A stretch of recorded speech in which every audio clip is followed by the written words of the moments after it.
had a certain member of the team back on the show. Let's everybody give him a balls.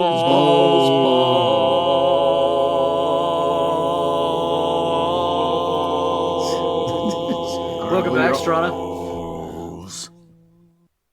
I missed you. Yes. Spell Sniper or Warcaster? What do you guys think? Ooh, both are good. Ooh.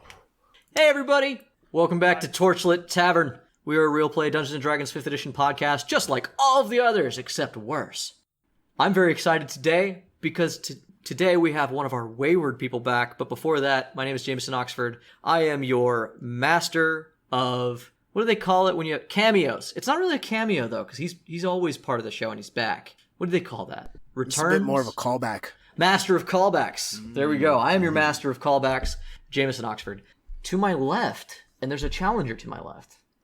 Is it me or is it him? I don't know. I'm shaking it up today. Who caught who? That's You know what? Dwarfs first. exactly. Once again, this is Bobp back. You haven't heard from me for quite a while because I've been driving the highways and byways of America. But yet, I'm here for this. Bobp, Ice Road Trucker. To try to pull these people from whatever cliff they're jumping off of. So, rather than having a cliffhanger, let's get on with the show. Hi. Wow. Come into my house and you bring puns back so quick. Hi. I'm the hanger of cliffs. Back again to be saved by a local smithy. It's Randall playing Dillon, who is both excited, confused, and worried, all at the same time. That is the appropriate feeling when Bobp is back. Yeah. Back in Bobp! And to my left. Phrasing.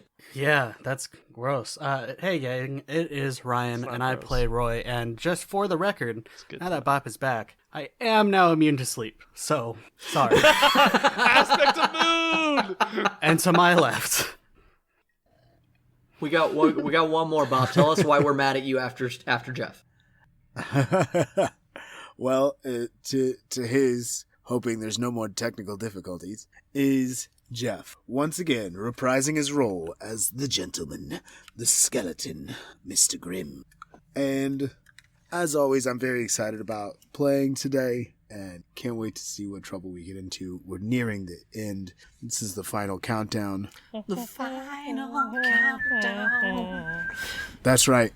I knew I was going to trigger all of you. Yep. And I'm ready to go. But before we do that, let's do some tavern keeping.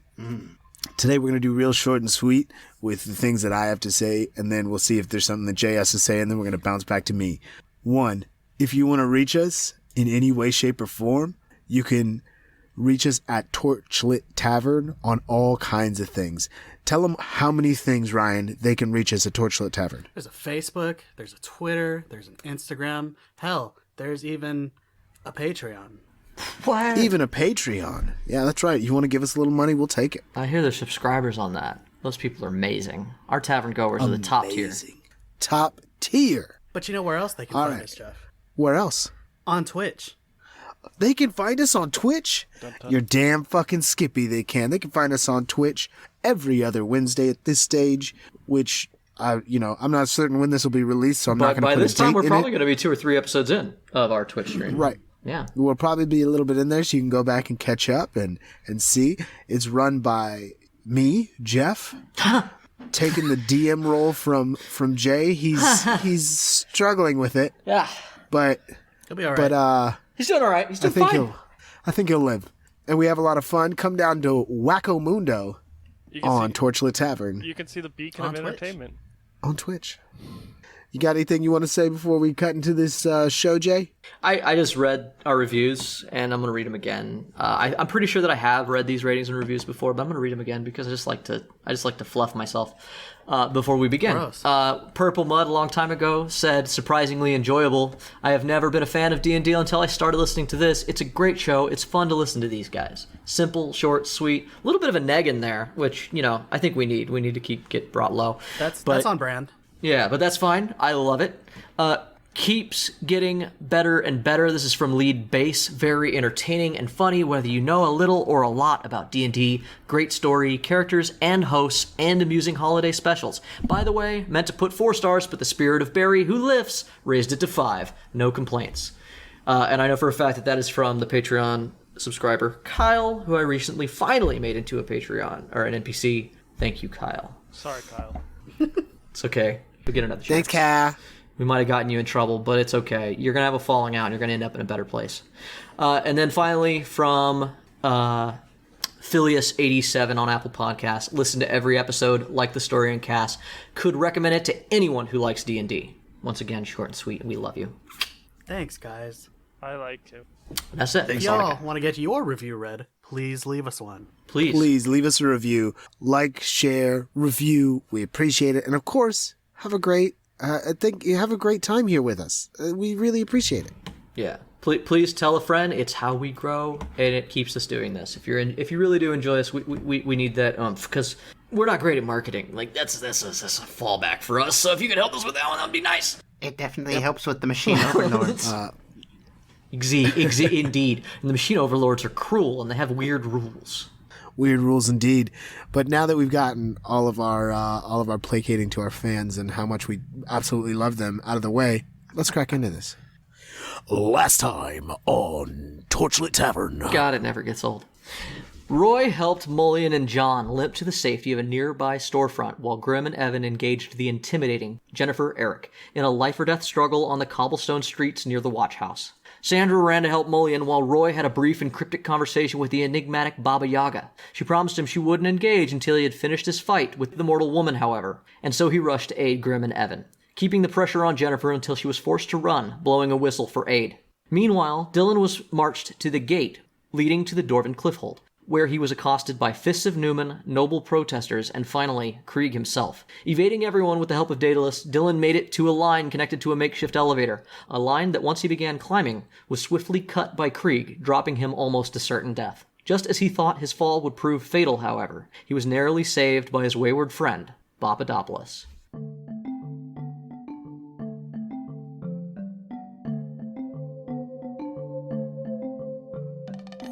So you are dangling, you feel that your fucking arm has probably been wrenched out of its socket because you just fell a good 100 feet. Oh, yeah.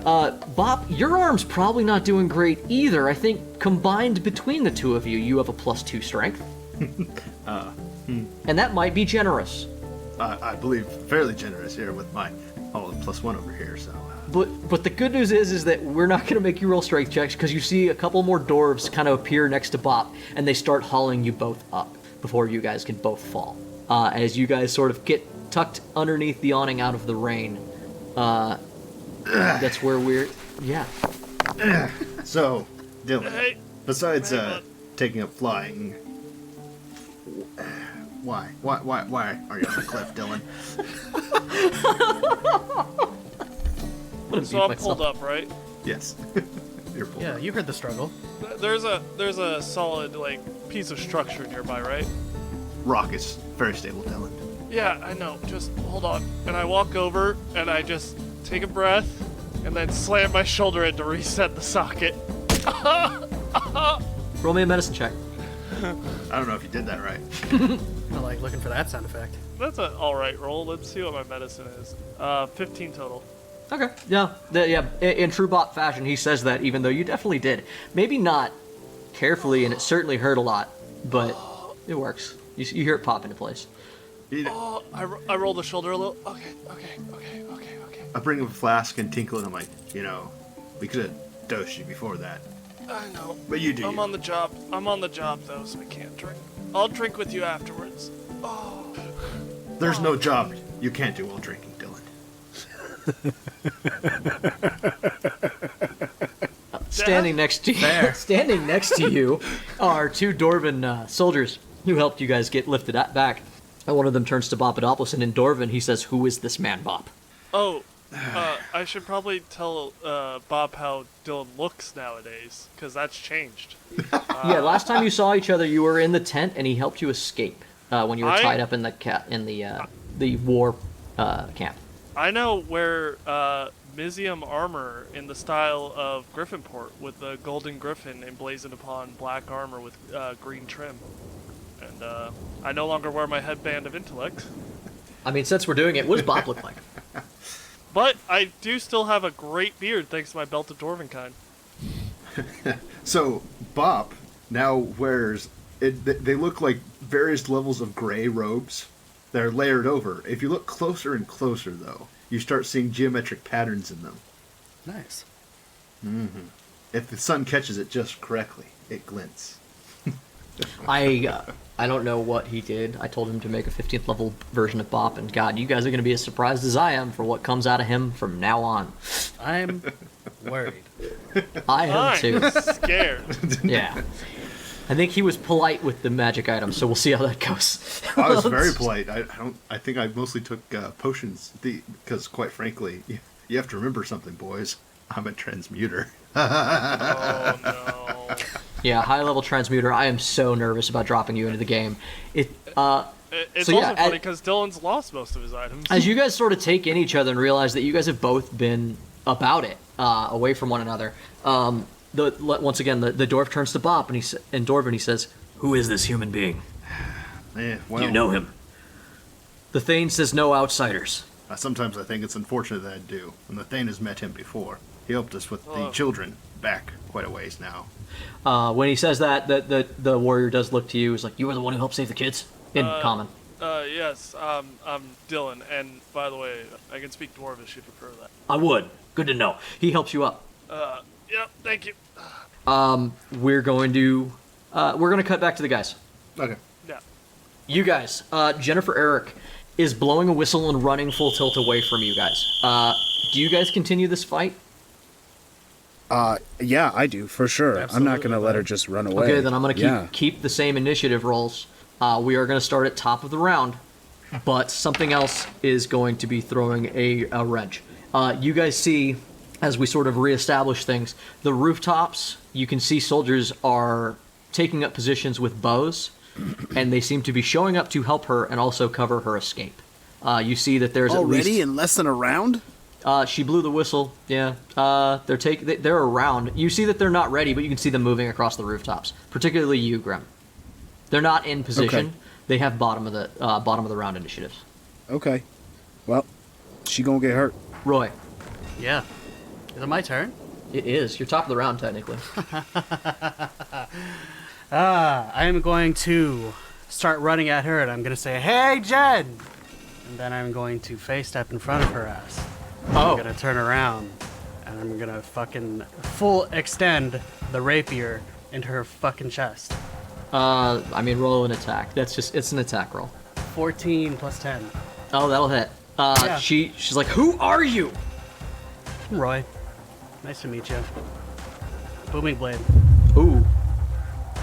So that is an 11 and a 7 from Booming Blade. She's going to use her legendary attack to hit you. That is going to hit you. She rolled a 20 total. Should be enough, right, Roy? Yeah, I guess. I thought so. And then we're going to go ahead and roll that greatsword damage. Greatsword coming down on you. X going to give it to you. Shout out to Rest in Peace, DMX. That's going to be 10 damage. Okay. Rest in peace. And then it's Grimm's turn.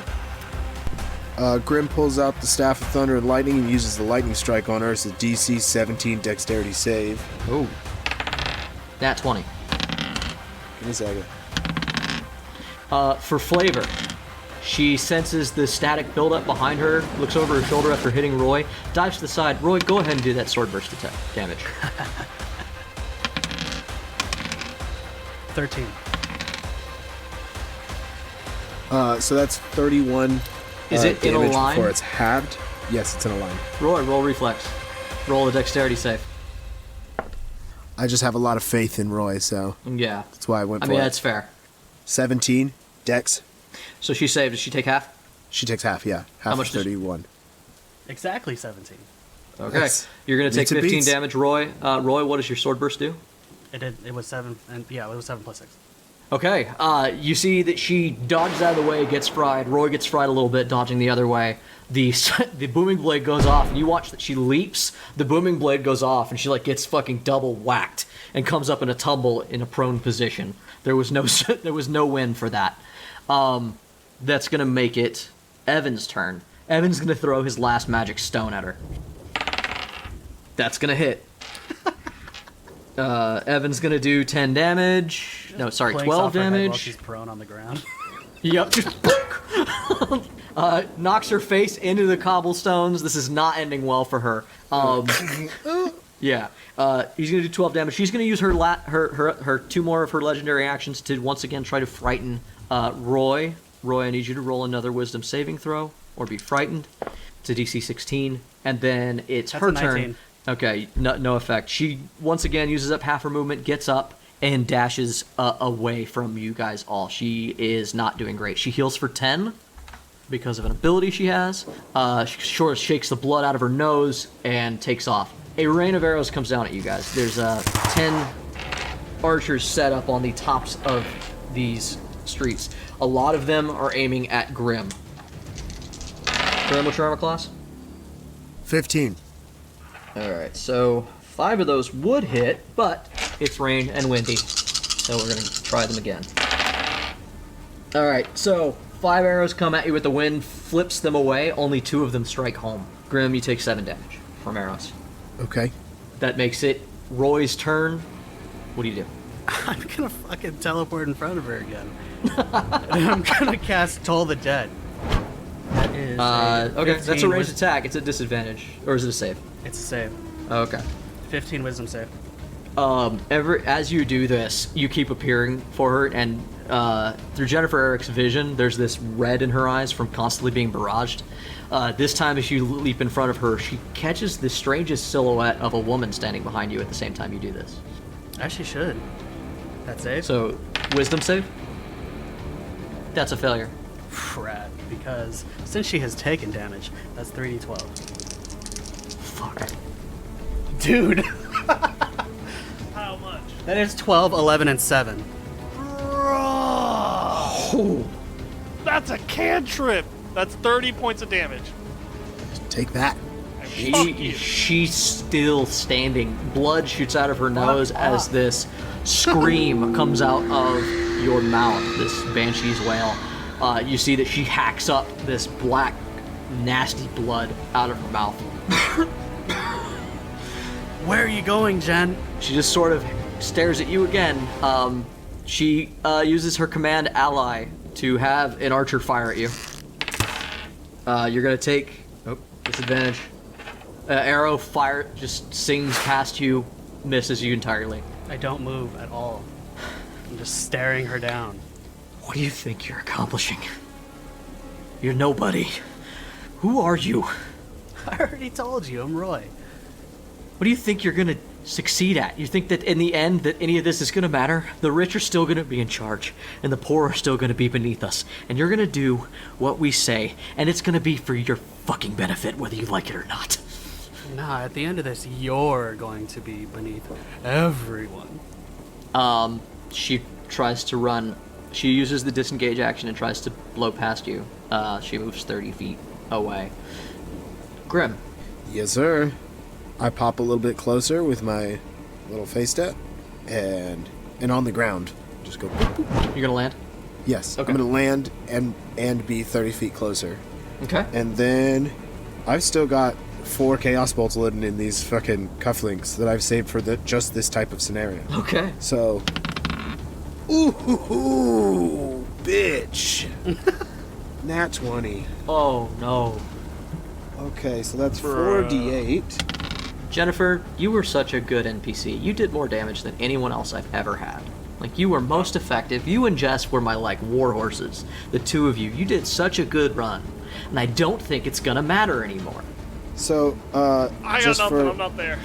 for reference, it's gonna be psychic damage. Ooh, okay? Or Yeah, it's sure. gonna have psychic damage on top of that, I guess. I mean, she's taken a 7 plenty and psychic 6 is damage, not being able 13. to run anywhere. 13, there's another 7, 20, and an 8, 28, plus 2 6s, 12. What's that, 40? How do you want to do this? Ah, yes.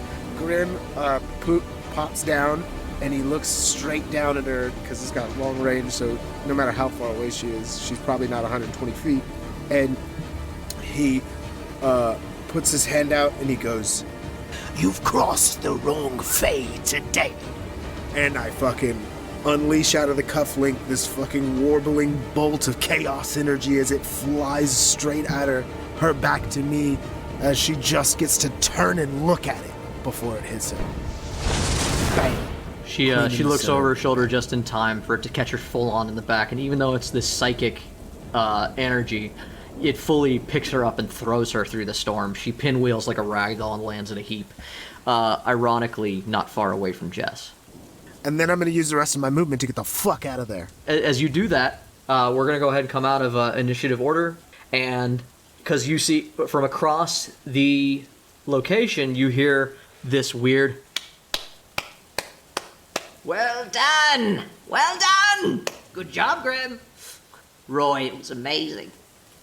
Thanks. Sort of thaumaturgistically propelled through the storm, and you see like that there's like a little dancing light that's been thrown above her head so that you can see her clearly, still sitting in a beanbag chair smoking what is essentially a hookah, just watching you guys fight. I don't like it. We cut back to Dillon and Bobp. So, Dillon. It's nice seeing you. Oh, it's good for you to drop in. Yeah. Master Bobp, I regret to inform you that we don't have time for niceties. If you could, we need to get back to the war meeting. That's true. Dillon, a wig in your ear, perhaps. A wig in my ear? Come along, Dillon. Just come along. Talk and walk. Got it. Well, Dillon, you see, there's a little bit of a war going on. If you didn't know this, now you do. The dwarves, well, we're very good at defensive structures. And, by and large, we have our own things going on. Now, the ships that I've been preparing, and hush-hush on this, Dillon, hush-hush, I don't let it get out, but they're rather nice. And the armored war wagons, we haven't been able to sky deploy them yet, but they're getting there. Any questions so far, Dillon? DM has some questions. Yes. I thought you would. The DM has some questions. Oh, good. First of all, not a question, more of a statement. Love that Bobp decided to fill him in on his projects first, rather Yes. than what was relevant to what's going on. Yeah. That seems very Bobp. Follow-up question, though. Ships? I don't think we discussed this, so let's go ahead and discuss this real quick. What ships are you talking about, Bobp? Well, okay. Next time, right? So, Maybe this is an old conversation that I don't remember. well, this is also half me making up a side conversation. So, but one and a half dozen of the other. Basically, an old campaign, my flame brethren that I went with for quite some time Yes. have been producing things like giant Oh, magical man. ships. That Oh, you can yeah, fly no, on. I get where you're going with that, but man, I don't think I can muddy the world with this right now. That can be a later, like a campaign 2 thing. Okay, not a problem. Those are in production, not successful, because I can't. No, it's like, okay. I think we Like need Dillon- 4 or 5 of them right now. I don't know what you're talking about. Yeah, we Jay. need 4 or 5. 4 or 5 yeah, flying ships right now. Look. I haven't been able to get the war wagons to work. We can't get the ships across the barriers quite yet, although obviously that's going to become not as much of an issue. That said, how's it been going on your end, Dillon? You have war Have you been... wagons? Don't worry about that. How has the temporal barrier of existence been going? I point up at the giant storm flooding Griffinport. That's just a little bit of weather. What? Have you never been around a mountain, Dillon?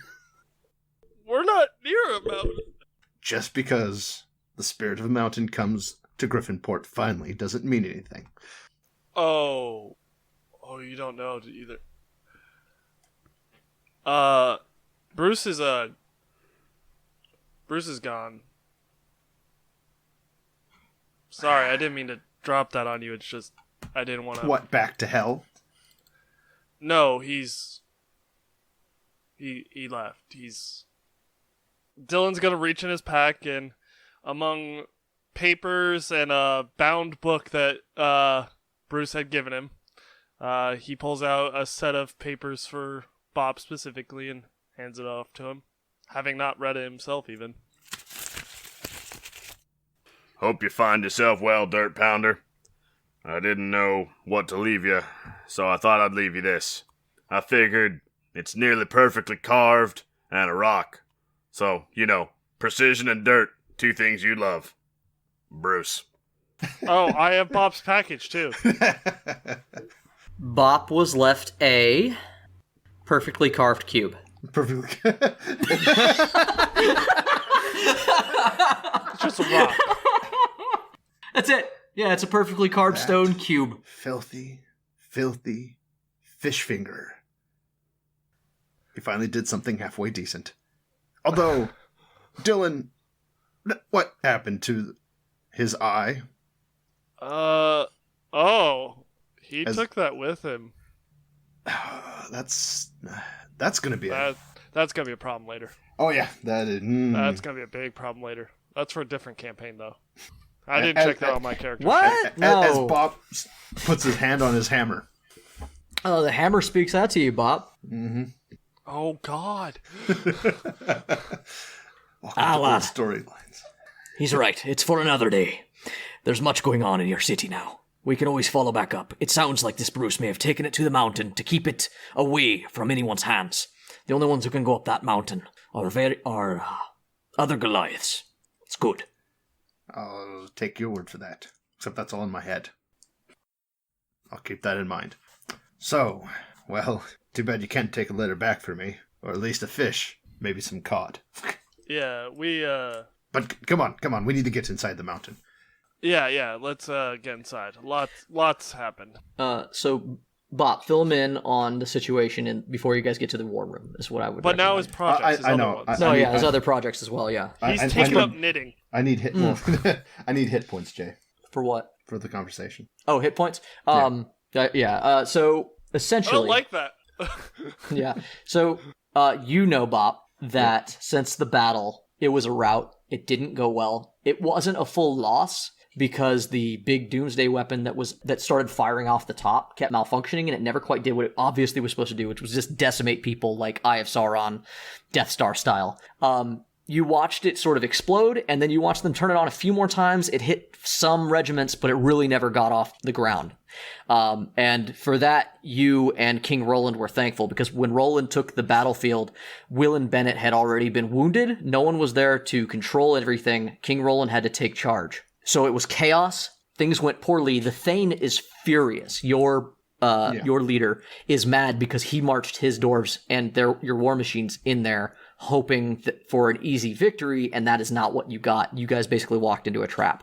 You, Horizon, and Star, using your magics, have teleported much of the war leaders and a couple of very loyal fighters to the Dwarven stronghold beneath Griffinport. You've been here for a full day, and this day has been lost to argument. The Thane is mad. King Roland's trying to hold his alliances together. Yep. And that's essentially what you are telling Randall. Now, we can let me say that that's what you say, but I really want to hear that from Bob's lens. Well, Dillon, suffice to say, some of my equipment quite wasn't up to the scratch. The Doomsday device, a little bit of an issue there. Explosions, fiery death, the usual what happens. Take a walk, knows what happens when things go wrong, especially with high energy wards. Anyway, but that said, we were able to get Roland, my Thane, and a couple of the other important leaders out. Unfortunately, they have been at each other's throats for various reasons. After all, a dwarf does not forget a failure. King Roland's alive. That's good. I guess you didn't know that. No. Yes, the king is alive. Cool. That's good. A little bowing and scraping from you would probably be a good thing. After all, I'm gonna. because you might also be the new head of your family. Don't know how that whole human dynastic system works. Yeah, I don't think so. I don't know how that works either. Did your house not I'm not going to worry about it. No, he just has written me out of that so many times over. It's like, I don't even. And I like paperwork. Even if you did, does not your king have final say on most things, especially of succession of an important noble house within the city itself? We really gave way too much power to our kings. Good you to think that way. That's a nice thought. That's a nice warm thought. Talk to the children sometime. it'll blow your mind away just how much that's not the case.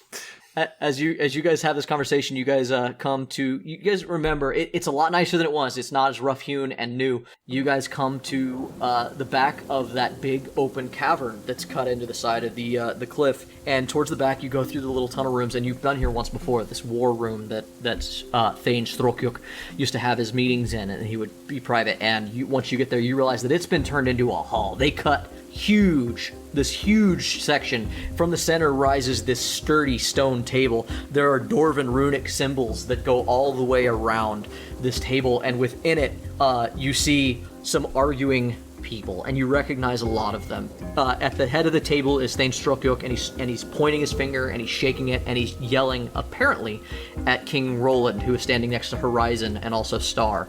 But you can't hear it, because as you guys come into the room, it looks like they're silenced. You can't hear anything that's being said. As you guys crest the door line, you are immediately tackled and picked up off the ground, by a smelly, green, old friend. Dillon, I didn't think you'd made it. What? It's direct. It's direct. Bro! Oh man, things got weird. It's good to see you. Yeah, so we showed up with King Roland. Everything went to hell, man. Oh, I thought you had died. Well, isn't this a nice time for reunions? Look at you coming up in the world. Oh yeah, no, me and Grimace and a few of your scouts, we were the only ones who sort of knew what was coming, sort of. And so we did what we could to keep people alive, and then we met up with the mages, and here we are. This is Griffinport, right? Yeah, this is. We're in the remember the hole. As Bobp knits his brows, yes, it is. Remember the big hole? Underneath. I'm pretty sure it's Dwarven Griffinport. Yeah. Hey, Grimace. Thanks, Grimace. Nerd. He's decent. He's fine. This Bobp. Oh yeah, I think I recognize you. No, he would know you by now. Yeah. So as you guys come into this room, like I said, you can see a lot of the leaders of that you haven't seen. One of which being Horizon. You have found him, and they're all having this argument that you can't hear at the moment. Oh, this looks like a doozy. Yep. Yeah, I wouldn't want to go in there, man. Yep. You know what? Let's go see what it is again. Yep. We have to do it. Drac, I can't. I'm happy. I'm happy you're alive. I truly am. Yeah, man. Falling off cliffs, dropping into. Hey, the next time you try to ditch me, I'm gonna hobble you. Fair? Can you do that right now? We've been in plenty of bar fights. You know I can get you in that headlock again. I know. It's because you're some powerful, noble commander of armies. You think I won't put you in a noogie? I don't even doubt it for a second. How's your back? My back? It was so sore for so long. Yeah. Did Anyway. not make sense. How did that happen? Anyway, I got you. Are we going in there? Me and Bobp are gonna go in there probably. Drop. As Bobp goes. Me and Bobp are going in there, and it's gonna be really fucking awkward. But I'd like for you to be in there too, if you don't mind. What for? I mean, I'm coming, man. I got your back. I'm not letting you leave my side because you're too squirrely, little shit. But what's the big deal? What are you guys gonna do? Gorbak left the bar and he's coming this way. Quarterback left the bar? Yeah, he left the bar. Why? A lot of that entire district McPherson. You didn't think to mention this earlier? You kind of were talking a lot, Bobp. I can't really get a word in edgewise sometimes. That is saying something. Right.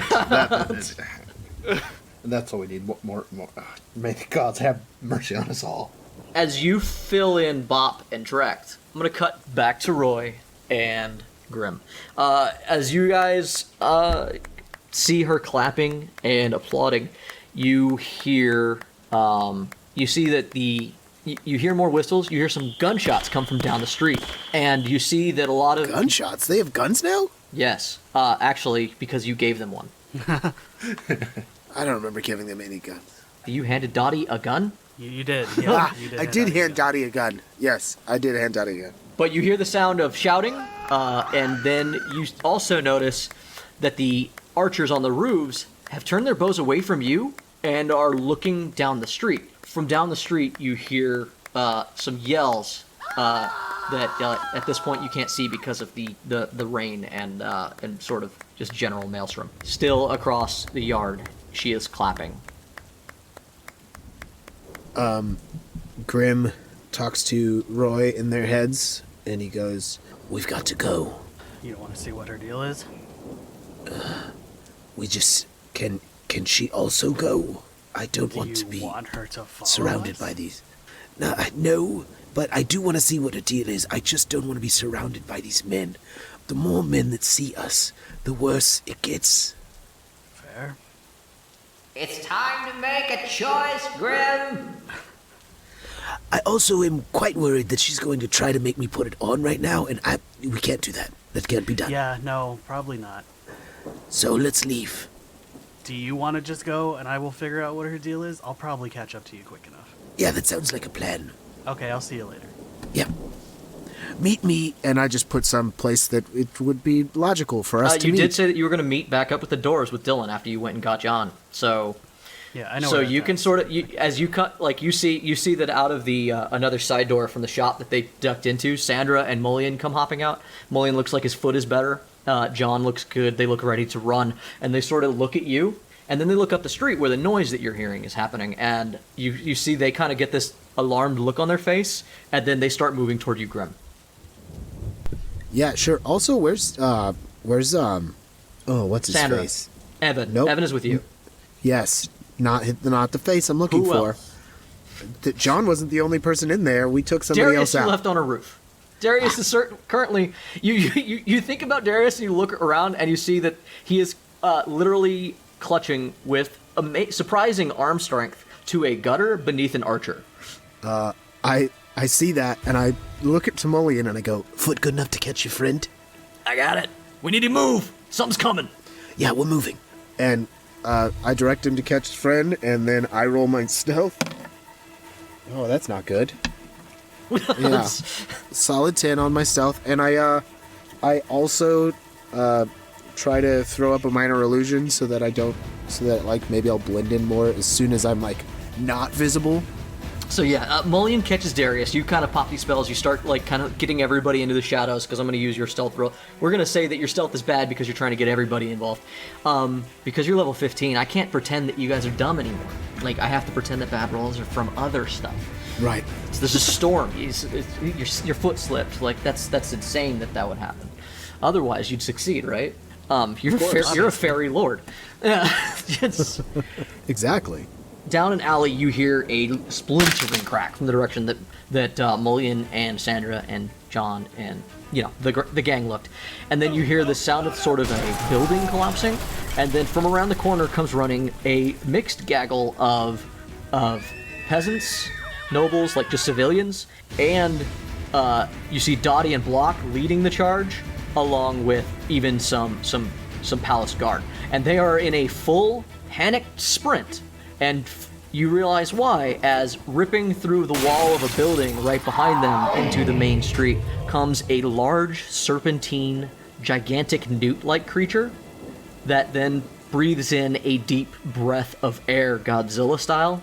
And from across the way, once again, magically, her voice echoing, I brought into this world another sun, Grimm. I thought it might push things along. I think you might like it.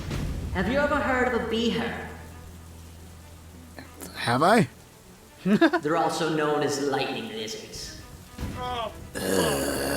God, I hate you. And you see everyone sort of dodges to the left and right as this crackle of lightning energy shoots through the crowd. They all sort of dodge out of the way. You guys are out of range of it for now, but it gets almost up to you. It's like a 120-foot line of roaring lightning, just like Godzilla. Because I just had so Godzilla much. has atomic breath, sir?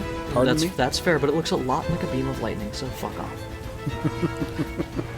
Depends on which Godzilla movie you're watching, so you fuck right the fuck on.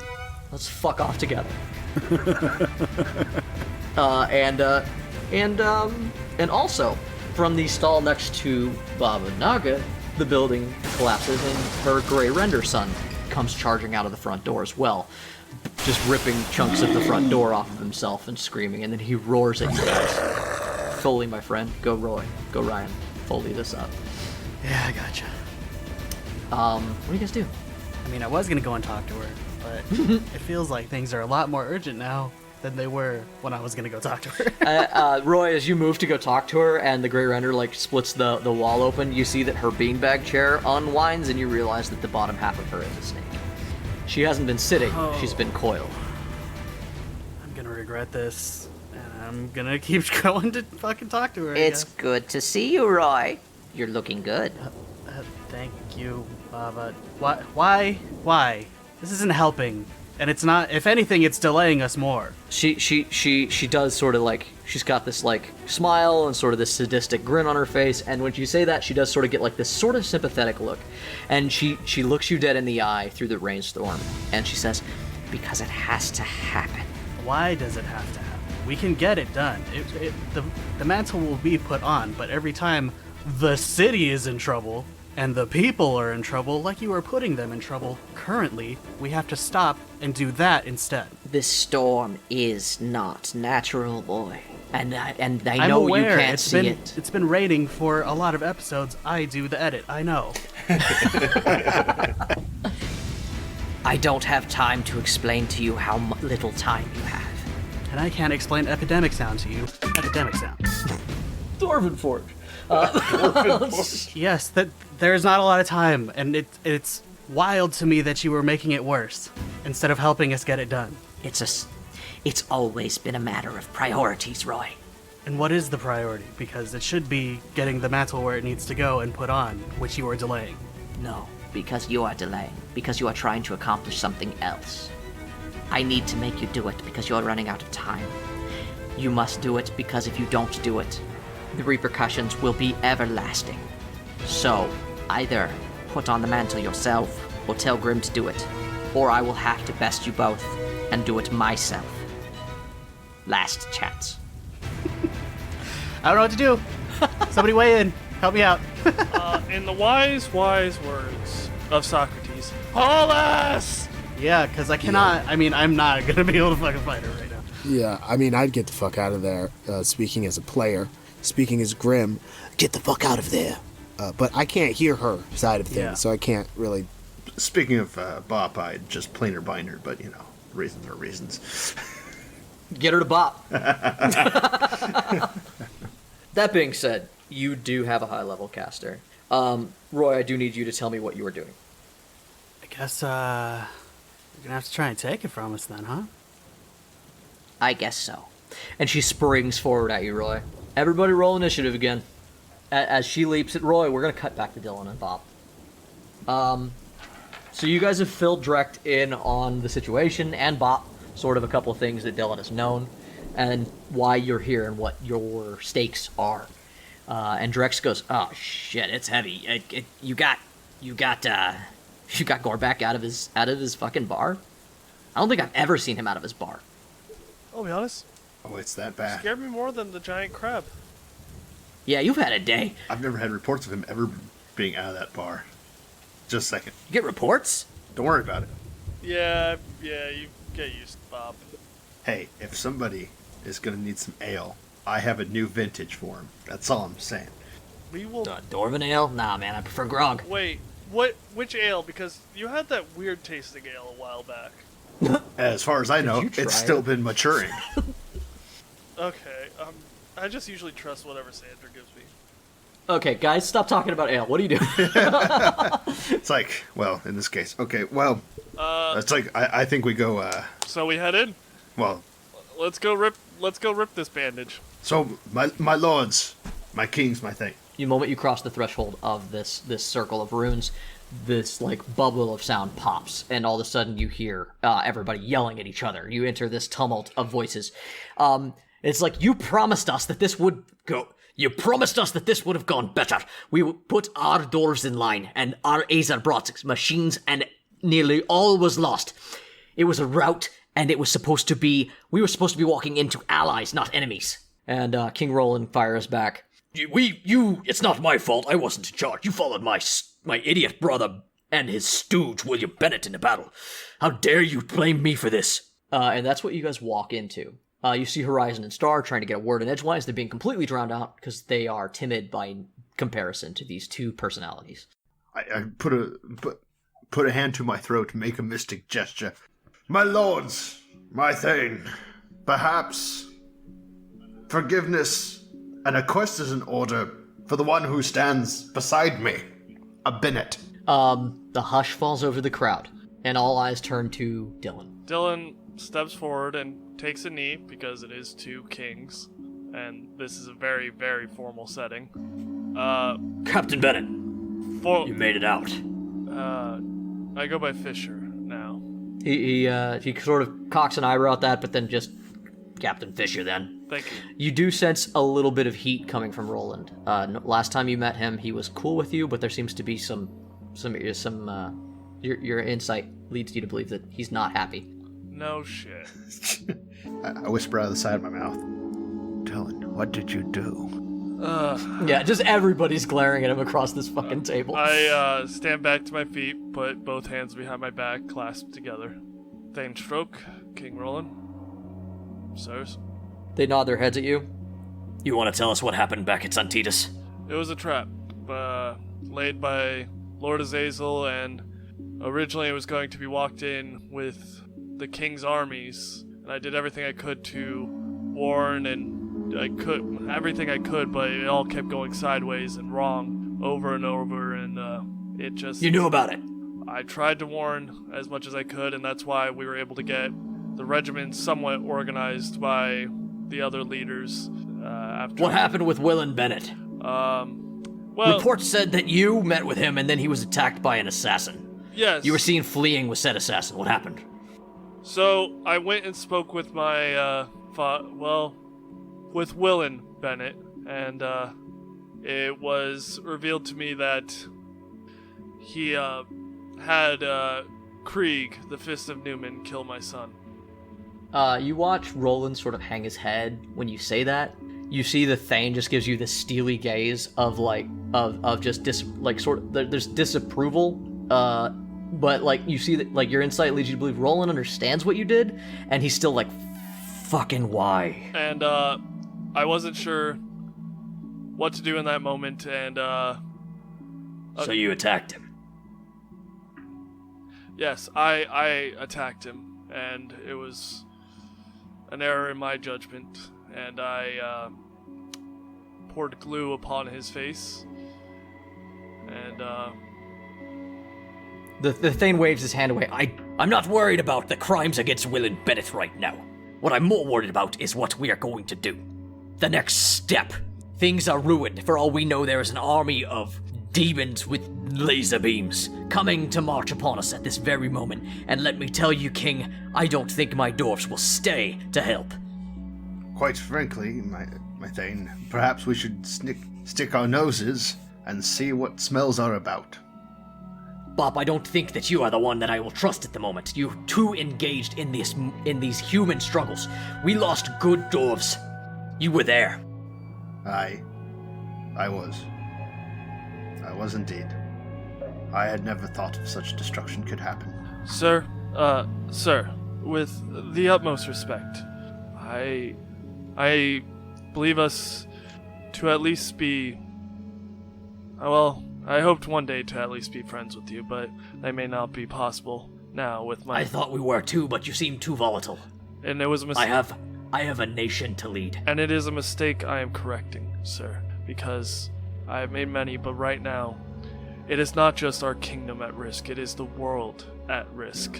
The Fey plane is crashing down upon us. You can see it when you look outside. The storms, the monsters, the creatures. It's all coming for all of us. The Thane actually nods at you and he says, We're actually aware. Our Azer allies have told us such that what you speak is truth. And it's the only reason that I'm listening to you right now. And we may have a way to fix this. What happened at Santos was awful and unavoidable. We were able to, though, in that battle, recover the mantle. And where is it? My allies have it in their possession. Topside. Yes, sir.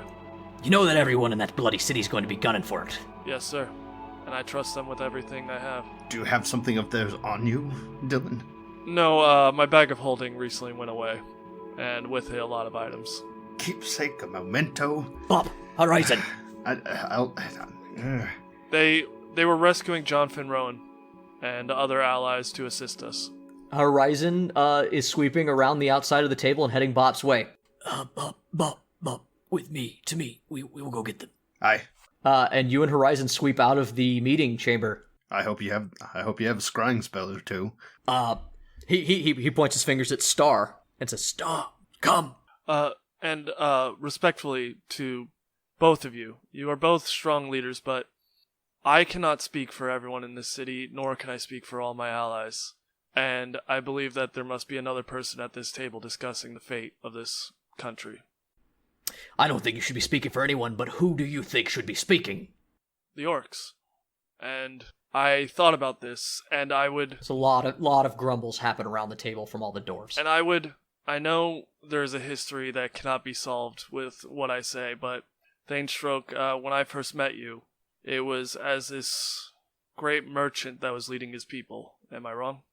On many things. For this consideration to my friends, more than anything else, so they may speak, so they may have a place here, I would make a trade with you of the two most valuable things I have. And Dillon pulls out Static. This is a very unique blade, and I believe your dwarven smiths would be very interested in it.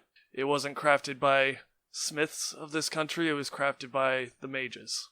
And it is a powerful weapon that has slain more foes than some of the most legendary blades I've read. Roll a persuasion. I have advantage on persuasion against dwarves. That's good. Do that. This is good. The DC's pretty high, just because giving them just a weapon is going to be... No, it's two things. Yeah. I wasn't done. But I actually okay. rolled pretty well. What's my charisma? I don't have persuasion. 22. Okay. They look at the weapon. One of the men at the table takes it from you, and he looks at it and he's like, It's of good make. It's not dwarven, but it's fine. and there's sort of some nods. Like, you see the thing go, A paltry gift of weaponry is not going to change what has happened between us all. I need to look out for my people. What else do you have? And Dillon will get on his knees. I have my pride, and I will swallow every bit of it as I beg you to please help my people. As you help yours, I'm trying to help mine. the Thane comes walking around the table. You hear his armor thumping against the stone. Who are your people? My people are every man, woman, and child in this city, not just the nobles. And, All of them. And I can't save them, but I can at least try and get them to in this room to talk to you. So maybe, just maybe, they can have a chance. Roll me one more persuasion. This one's at disadvantage. But with advantage? So normal. Yeah. That's not bad. That's a 20 total. Okay. He looks at you, and he says, I'll let the people in. I'll let your humans and your nobles and your peasants and anyone else you see. But I cannot convince my people to house and shelter orcs. There's too much history, and we won't be caught with enemies in our gates so soon after such a loss. They're not your enemies. They're just people. Drek stands up. Hey man, fuck off! Yep, that was what I was waiting for. Bobp. You and Horizon step out. You immediately get everything sealed. You see everyone. You see the Thane go talk to Dillon as you guys are leaving the room, and you see Direct point his finger and say something that looks defamatory, but Horizon sort of puts his arm on your shoulder and kind of moves you away. Love Direct so much. I think that's just why is it? Whatever. No, not the important bit. Not the important bit. Okay. Scrying spell. Do you have one? Okay, Star, can you help us locate them and then maybe we can teleport them? Bobp, you already have a teleportation circle within this hold, correct? Yeah, no. My workroom's over here. Let me go down a couple halls. Doors are running around. Put my hand up to a stone door. We won't be able to use the teleportation circle to get to them, but we can use the teleportation circle to get back. Star, is there any way that you can locate them? And she says, Well, the quickest way would be if there was an item, as we said, but if Dillon doesn't have anything, is there anything on their person that maybe we could track? Do we know? Well, they do have apparently the mantle, which is an incredibly powerful magical device within relatively close means, so... Oh, this is very true. Wait. Oh, you know what? That's right. I think one of them has my stone. Your transmutation stone? Yeah, I left it with one of them, the smaller one. Roy. You gave your transmutation stone to a Bobp. Who has it? The small one. He likes to stab things. We will cut back to you fighting. As she leaps at you, top of the initiative is Grimm. Hell yeah. Grimm's just about had enough. He looks over at the group and he goes, Go to the dwarves. And then he looks back at Roy because he sees instantly what's about to go down. He sees this. Bolian sort of looks at the direction of where the Dwarven Cliff is, and you realize immediately that is in the direction of this big monster. I figure it out. Fuck. Okay. All right, bud, you're fuck me. All right, guys, come on. And he got Darius in his arms, running barbarian style away along with John. Sandra stays with you. I have a few tricks. Fair enough. Are any of those tricks making sure I don't die? She turns to you and she casts... Fuck, what kind of dope spells can I give you? She casts heal, bud. I didn't know you could cast fuck. Yeah, she casts fuck. She's a Vesperin. They can cast fuck. They can cast fuck. She's gonna go ahead and cast... She looks you up and down, realizes how absolutely fucked you are, and casts heal. You gain 70 hit points. Fuck yeah. That'll put me right back to the top. Thank you. And then he's gonna move his 30, poof his other 30, go into his hat, grab out the staff of thunder and lightning, and with the other hand reach under his ribs and pull out conceit, and he's gonna go, not the time, and then fucking charge at Baba Naga to like hopefully allow us to be able to break out of this, because I know that like this fight is kind of coming, but I also don't necessarily think me and Roy are fully ready for that. I am absolutely not ready for this. It'll be fine. So I'm just trying to watch your back. I just took the heal, you didn't. All right, so you're heading straight for Baba Naga and Roy, then? Yes. Okay, so as you cut across the Beaher, which is sort of in front of you, but to the right of that situation, you see this whole flood of people being chased forward by this Beaher. Just a mixed bag of panicked people. They all run past you, and you see Sandra is sort of like guiding them past. Go! And the Beaher is actually going to try to intercept you, Grimm. It charges forward again, bounding up to you. It can move 50 feet, so it's going to get to you. Well, I mean, I just moved 70 in total. Yeah, but you basically moved diagonally closer to it. Oh, not to it, but yeah. Yeah, I was just saying. Yeah, so it can get to you. It's going to go ahead, and it gets to make 2 attacks, one with its bite, and then another one with its constrict, because it's like this big, long, newt-like snake. What is your armor class, Grimm? It's lower than 18, right? Correct, 15. That's okay, it's a 15. Yeah, so you immediately get hit by this giant blue salamander newt snake thing. It does 3d10 plus 6. Ow! Yes, that's going to be 15 piercing damage, and then it's also going to constrict you for another 2d10. So how much is that? That's a total of 37 damage, and you're grappled. Fuck. I just got all these health points back. She's fucking me up. All right, that's going to make it Roy's turn. Roy, what do you do? Bro, I don't fucking know. I mean, I I've been just trying ran to over think to of help something you to do this whole because time. I just ran over to help you because it didn't look like you were gonna run. So I was like, "Fuck! If you're not gonna run." I mean, like I had said earlier, I was gonna let her fucking hit me, and I was gonna Misty escape away because I'm invisible after that. Fair. What do you do? Do your thing, bro. I mean, but now you are grappled, so. That's okay. I can get out of that. Question: am I allowed to use new shit now? Yes. Yeah, you guys leveled up after your fight with Jennifer. This is a new day. You may level. That was the fight that got you the level up. You were leveled up. Yes. Okay. Let's check this out. Sandra does call out to you as she's pushing everybody up. She's stepping up to the battle as well. She lets you know, Roy. Roy, if you can get clear, do it. Because what I'm going to do will hurt you too. Okay. I am going to... I see both... How far are they? Grimm and the thing? Let's say 30 feet. 30 feet behind you. 30 feet behind me. And Naga is headed for me. Yes. She hasn't gone yet, but she's leaping at you. You want initiative. Okay, I'm going to take a look at Naga, and I'm also going to take a look at her crazy, creepy thunder lizard thing, and I'm going to... Oh, there's also the gray render, which is not far away from you as well. Yeah, I'm going to focus on these two. I'm going to outstretch both hands in both of their directions, and I'm going to snap both of them and cast Shatter twice, because I can do meta magic now. Oh! Nice. Twin spell. Twin spell, and I'm going to cast Shatter on both of them. That is a con 18 for both. Okay. On Baba Naga, and they both fail. One rolled a 1, the other rolled a 3. Cool. Obviously, I'm aiming the Shatter up high and just trying to get the sum of that fucking thing so I don't hit Grimm. For flavor. So, Baba Naga, you just shatter the stall above her head. Go ahead and roll damage. And underneath the Beeher's foot, you just see him get tipped over completely sideways as you blast the street below him, knocking him and Grimm over to the side. What's the damage they take?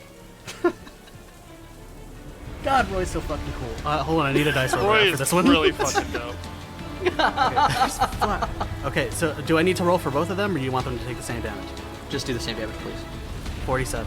Yeah, so the Beeher gets toppled onto its side. You immediately catch her up in the wreckage of this, and her leap at you gets fucked up. Sandra is stepping forward because she's after you. Do you have a movement, and do you do something? I will face step away toward near Sandra. Okay. She's gonna step up. She's kind of walking away from the Beeher. She steps up in front of Baba Naga, and she casts Forbiddance. I don't even know what the fuck that does. Fucking, I didn't either, but it's a good spell. I've never even heard of it. She pulls out she pulls out some incense and holy water. And this red powdered dust, throws it into the air in a wall in front of her, and says a prayer to Vespera, and she creates a ward against magical travel that protects up to 40,000 square feet of floor space to a height of 30 feet above the floor. For the duration, creatures can't teleport into the area or use portals, such as those created by the gate spell. To enter the area, the spell proofs the area against planar travel, and therefore prevents creatures from accessing the area by way of the astral plane, ethereal plane, Feywild, Shadowfell, or the plane shift spell itself. In addition, the spell damages types of creatures that you choose when you cast it. When a chosen creature enters the spell's area for the first time on a turn or starts its turn there, the creature takes 5d10 radiant or necrotic damage, your choice. Oof. So she throws that up in Baba Naga's face and her son, the Grey Render. They immediately take 5d10 damage. And she starts to run back with Roy. And she's like, that will hold them for a period. Is Grimm okay? And she's gonna roll that damage. That's gonna be fucking... Ooh, that's so good, Sandra. It's gonna be 42. So yeah, so she does that. You watch Baba Naga, who still tries to leap at you, comes up against this wall of pink light. The Grey Render shields its face and scurries backwards, and you see that they both sort of take the damage and try to go around this wall that she's thrown up across the street. The other PCs run. The NPCs run. The Grey Render throws himself against the wall one more time. He's too stupid. Baba Naga yells at him to stop it. He's going to take another handful of dice, because he's stupid. That one's not as bad. It's only 25 damage. Don't, sweetheart. Go around. Go through the building. It's like paper to you. The Beeher, though, is on your side of this thing. Grimm, top of the round, it's your turn. Fantastic. Grimm is going to... Sandra, once again, at the top of your turn, says, we need to get out of here now. Of course. Grimm pops out of his grasp, because there's nothing that says I can't teleport while being grabbed. No, absolutely not. I pop out of its grasp, end up behind it, tell them to move, and just really quickly try to, pop it a couple times. I'm gonna pop one of my... I'm going to pop the Quicken spell, which allows me to cast as a bonus action, and then I'm going to actually cast poison spray. So he has to make a 18 con save. Okay. That's a natural 18. Does he have a minus? Well, fuck. Nah, he's got a +4. Yeah, now he makes it. Nothing happens. That's the unfortunate downside. I had a chance. That spell is such an all or nothing. Yes. It's like baby's first disintegrate. Yeah. You're wrong. Yeah, you have a move now. I have a move. Then I move. All Yeah, ass. easy. Haul ass, buddy! Then it does nothing, and I run the fuck away. As you run away, you see Mullion and the gang, and just this other group of people. They've just been swept up in this crowd running away from this fight. You see them cut like up a street and then try to up an alley to try to get around this whole situation, get behind the beaver and head toward the dwarves. But then you immediately see them running in another, like turn around and run the other direction as you start to follow them. And it's at that point that you hear the sound of pipes. I don't have time for this. As you come up, you hear that sound. Roy, you and Sandra move to, when you get up next to him over the sound of the rain, you also hear the sound of pipes, and you hear Sandra going, "It's too soon." And you guys turn, and on one side is this angry beaver. You see that Bobp and Naga and the Grey Render are tearing through like a building and going around. You can hear them like destroying a shop to try to get around this forbidden spell. And then behind you is just the watch house. There's like no other way out. Around the corner turns this flood of rats, and walking casually down the street playing his pipes is Pan. I don't want to do this anymore. Is that Roy saying that? We're gonna get rid of this battle, and I never want to see these people again. Okay? Can we just go? I actually agree a little. Yes, move. Where do you move to? You're surrounded. Move towards the side that's easiest to dodge. What would I think is the easiest thing to dodge? You move to the. I mean, you've fought Pan. You know he's pretty nimble and he can fly. The beaver looks kind of dumb, but you've seen it also move pretty quick. It's a toss-up, my dude. Also, you know the beaver can breathe lightning. Here's the deal. As you guys sort of scramble to try to figure out where to go, not like when it rains it pours, right? And Grimm, you're starting to realize that everything is coming undone. As you turn a corner, you look down an alley trying to figure out which way to go, and the alley is filled with lush greenery.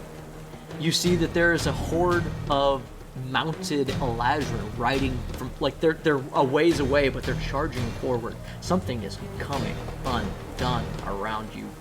You see that the tear in the sky is cracking, and everywhere you look, if you look too quickly, you're not in a city anymore. You're in the Feywild. Grimm. This is getting troublesome. Grimm, roll me an intelligence check. Make it Arcana. Well, that's not Grimm's strong If suit. you're okay at Arcana, you can do Arcana. Or Nature. Oh, well, hey, I rolled pretty well. So, let's see what I can add to it. Nature, Arcana, or Flat Intelligence. Okay. Yeah. Let's see. Arcana, I'm okay at. Let's see if I'm better at anything else. Nature? No, I don't know Nature. Nature's not my thing. So Arcana it is. So 19 plus 6, 25. Okay. I rolled for Avil as well. You were standing with Avil and Roy, and it looks like your friends sort of got away, or at least they're away from this fight, but you guys seem to have been cut off, and Avil and you both at the same time come to the same conclusion. There's too many Fey here. It's causing more rift. We need to get them out of here. As you say this thought, the rats, the beaver charge, this host of Eladrin are thundering closer and closer. And then a bright light happens. And standing next to the three of you are the familiar visages of Horizon, Star, and Boppadopoulos. Oh, God. Hi! Maybe not the best place for you to be, but I am very happy to see you. Grimm, Bobp, close the circle. We could use some help. Close the circle. Everybody get inside. Get inside quickly. I'm already inside. I just poofed next to you. Attached to Bobp. It's like, Roy, how's it been going? Bobp, I've never been so happy to see you. Also, if you cast sleep, I will kill Don't worry, I picked up a wand. It's a little bit more directional. Invulnerability sphere. You cast Invulnerability Sphere? Yeah. Oh, okay. Horizon goes, This doesn't. Oh, I meant to teleport, but okay. and he like panics and he like pulls out his wand. I guess we're fighting. Oh, we're still fighting. I Okay. don't have the slots for this. Look, all you have to do is I put the sword in my chest and I go, okay. I keep them off me, and I can now build a teleportation circle and link it back to my old one. It's a very simple plan. Let me concentrate on this. Okay, yes. I take out a bit of chalk and I start writing on the ground. It's raining. Invulnerability sphere. What is outside, I don't care about the inside. While you got when the Invulnerability Sphere goes up, a swarm of rats just covers the top of you guys as you guys have this little argument. Sandra turns to you, Roy, after you complain that you're not doing great, and she casts Cure Wounds at 4th level. You're gonna heal for 35 hit points. I'll take it. Thank you. You're welcome, Roy. So you're under an Invulnerability Sphere. You just see this, like, there's rats, right? And then there's the crackling of lightning shoots over the top, all the rats go away, and then the top of the dome just goes whoop, and now you see this big old newt is trying to swallow the sphere. He's just got you guys like in his mouth like a big old egg, and he's trying to And gum all you. the rats. And all the rats, just everything that was there is just This is the worst thing I've ever been inside, and I was in a train wreck recently. Nah, just keep your pants on, Roy. It is pretty bad. I'm not gonna lie. Shush. But I might be able to help. Did I get this conjunction of runes right? I think I did. Yeah, no, that looks good. Can I cast out of this thing? No. No, you can't. Well, I can't do anything. And I put everything in my hat, and I fucking put my cane in my crook, and I just stand there and go, I can't cast out. Do you want me to shoot an arrow through it? Can I even do that? I don't know what you want here. Autoluke's Resilient Sphere, a sphere of shimmering force, encloses a creature or object of large size or smaller within range. Technically, the 4 of you can fit in a large space, so an unwilling creature must make a dex saving throw on a failed save. The creature is enclosed. Nothing, not physical objects, energy, or other spell effects can pass through the barrier in or out, though a creature in the sphere can breathe there. Sphere is immune to all damage, and a creature or object inside can't be damaged by attacks or effects originating from outside, nor can a creature inside the sphere damage anything outside it. The sphere is weightless and just large enough to contain the creature or object inside. An enclosed creature can use its action to push against the sphere's walls and thus roll the sphere at up to half the creature's speed. This is the exact spell that you guys were caught in back in the Mages College. Is this how big? Like, is it allowed to encapsulate all of Yes. us? There's at least like you said there's 4, but there's like 8 of us in here. It's not functional or comfortable, but yes, you are capable to crowd into a 20-foot sphere. That is what you're in. It's like, here, move your foot. Don't disturb this gym. Does one of you happen to have a... Bobp, it What? also lasts for a minute. It's a good thing that it casts. It takes 1 minute to cast a teleportation circle. Then. Yeah, Grimm just sits there. He's got his arm. He's got he's got the cane in the crook of his arm, and and his arms crossed at the same time, like so. His hands on the cane and the crook, and he just sits there and he looks at all of this fucking shit around him. I hope you can find like the sound of something sliding on glass. You know, when you have that sliding on glass sound. Hey, Horizon, I imagine you might like know haste or something, because he needs to do this quickly. Oh, hey, I will be done with this just in time. You know what? Are you certain, Bobp? Yes. Fuck it. If this is the time, this is the Here, time, move. I guess. Grim, lift your left leg. Yes. Yep. Oh, it looks good. Yes, my calculations were correct. Do any of you happen to have a quartz? No. No, why would I? Star reaches into a pocket. Yes, I think I Oh, do. good. I needed one of those. I had a diamond. I didn't want to waste it. Yeah. Why aren't you prepared? Look. I could use several lesser gems, or the one diamond that I could power this entire thing with. You know, let's go. Yes, no, let's go. that's a good Can you point. cast a Let's not spell, talk about please? it. Let's go. Yes, please do not interrupt him, Star. So, Bob snaps his fingers, and all of a sudden, everybody flashes out and reappears in his workroom in the Dwarven stronghold. Oh, fuck. About time. And Grimm fucking takes his cane and he goes, Roy, we've got things. Yeah, We walk off together. Bobp, it was wonderful to see you again. For the last 5 minutes, Dillon, you have been in the center of a storm of insult and pointed fingers. The moment Drek said fuck you to the Thane of Dwarves, there were guards that tackled him, and not one of them seems to be able to get their hand over his mouth because he is cursing them to high hell. You piece of shit, you're gonna leave my people to fucking die? Go fuck yourself. You high sanctimony, you know what, you're not even high, you're too short to be high, you piece of shit. If I caught you in a bar, it'd be on. I'd punch you in the mouth till you couldn't breathe. And then you just finally, he gets buried under this thing, and from behind you guys, or from behind you, Dillon, as you're sitting there just as you are with your head in your hand, Roland has joined you and is similarly like face palming. You are joined by Bobp, Sandra, Grimm, and Roy, and Horizon and Star. God, what is happening now? Pardon me, gentlemen. As Grimm busts in. May I introduce the gentleman skeleton, Lord Thaddeus Grimm of the Fae? Roll me a charisma check with advantage because you're aiding each other. But you're gonna need to roll high because nobody's listening. 19 total. Okay. So you yell this out. I'll do it then. Like, ladies and gentlemen, the gentleman skeleton, Lord Thaddeus Grimm. You see that like half of them do look, and at the Skeleman that's shown up, you do know that some of these people you've met previously. Some of these dwarves, definitely the Thane. The Thane sort of eyes you.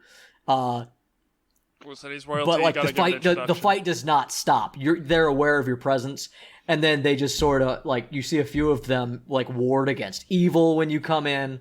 I remove my hat, I put it to my chest, I take a bow, I click my fucking my staff on the ground, or my cane on the ground a couple times. Question, is Evan here?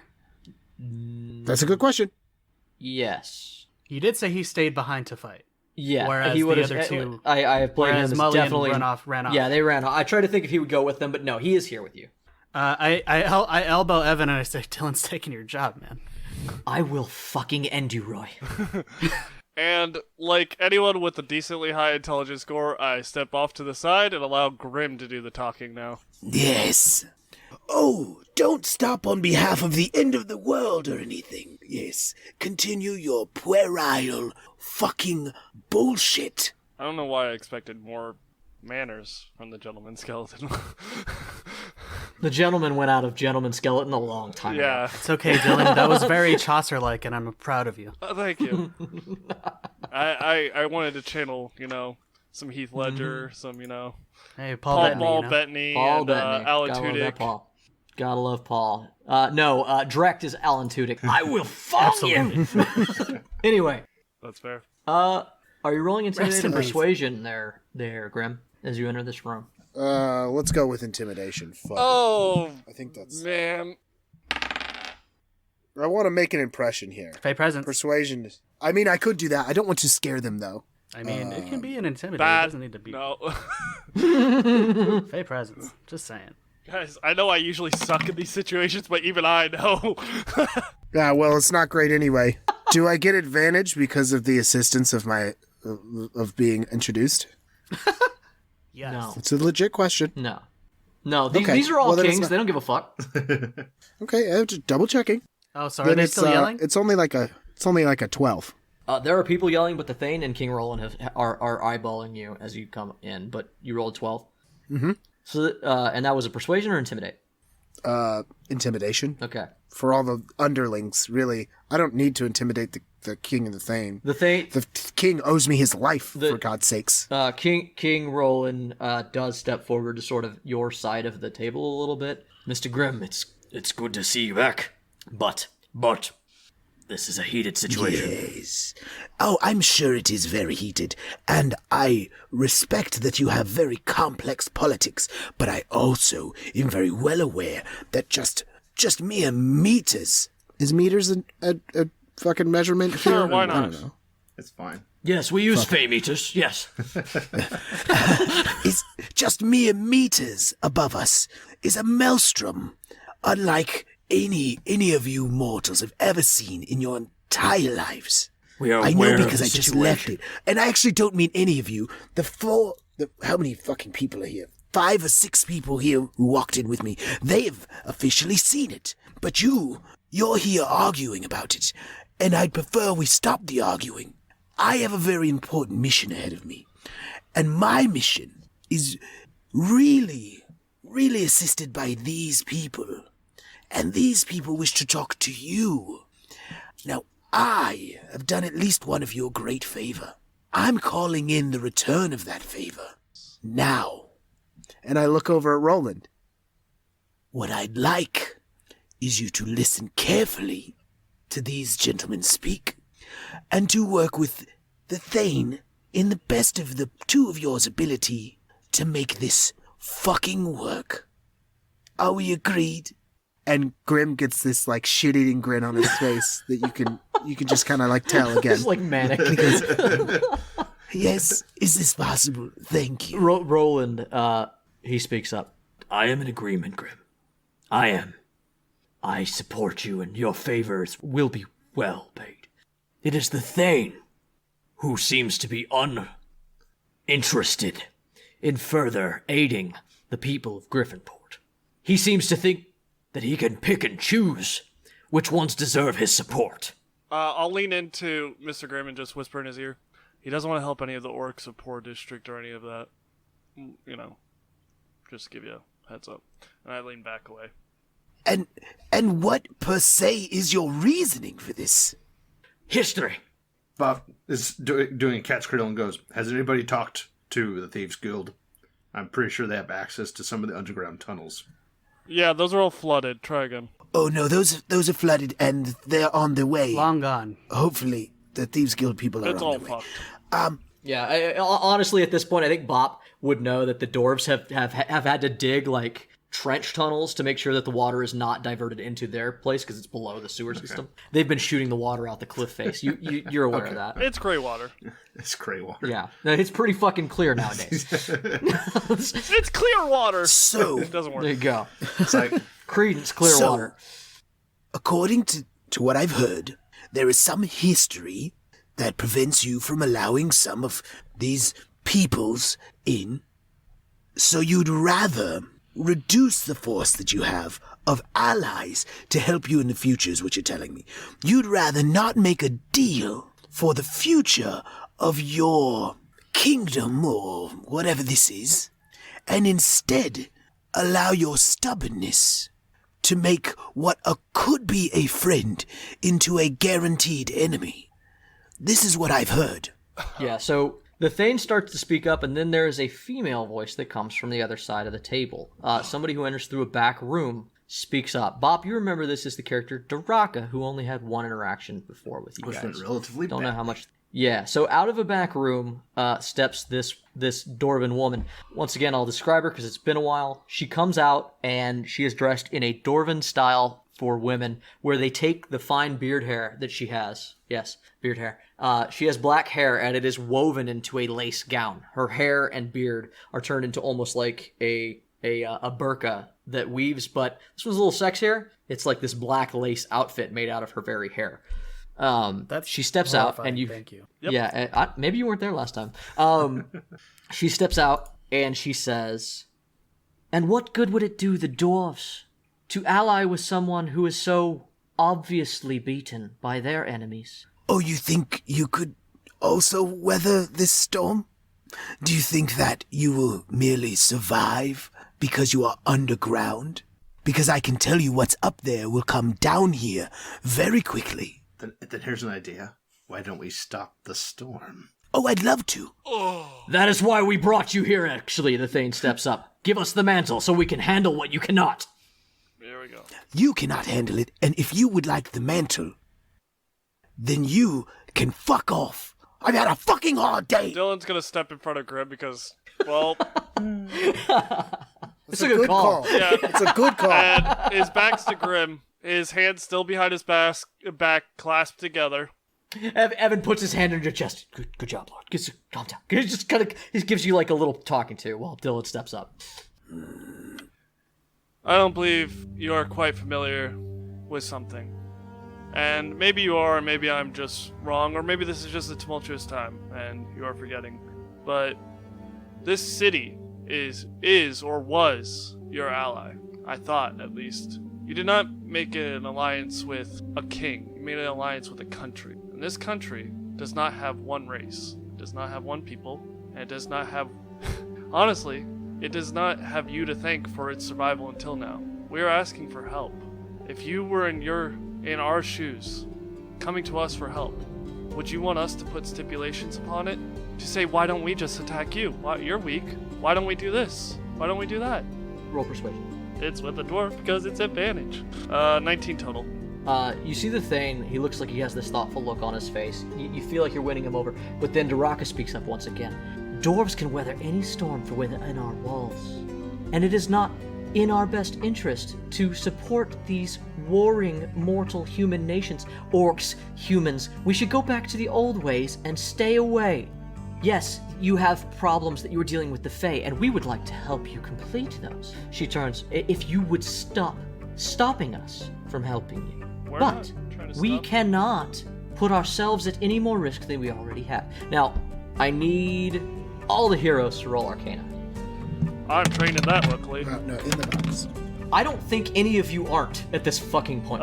Like, every one of you is Mystic. 27. That's better than mine. Makes sense. I'm part wizard 15. nowadays. 20. 14? Okay. Bobp clasps his beard and rubs his hand down his beads. Yeah. Bobp, you've had trouble with Daraka. You've talked to her before. She didn't like You me. know that she's always had this. She doesn't like you. She's always been kind of antagonistic toward what you have told the Thane, and she has the Thane's ear in a way that you just cannot break. Dillon, with your high perception and high arcana, you notice that the runes in the chamber thrum at the same time she talks. Hey. Papanopoulos. May I As I was saying, why are you still talking in this dwarven hold? Papanopoulos, Mm-hmm.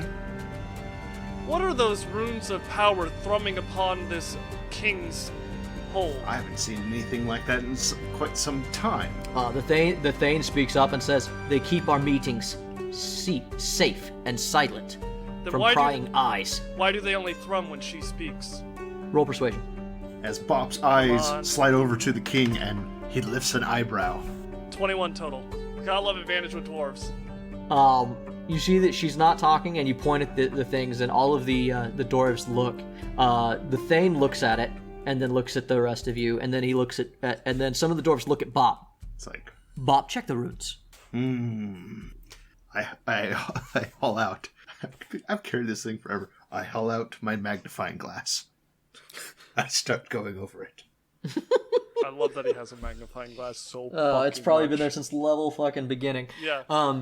Roll me Arcana Bobp. Roll me another one. Okie dokie. We roll again. With advantage? Yes. Okay. Yeah. First roll was higher, so 24.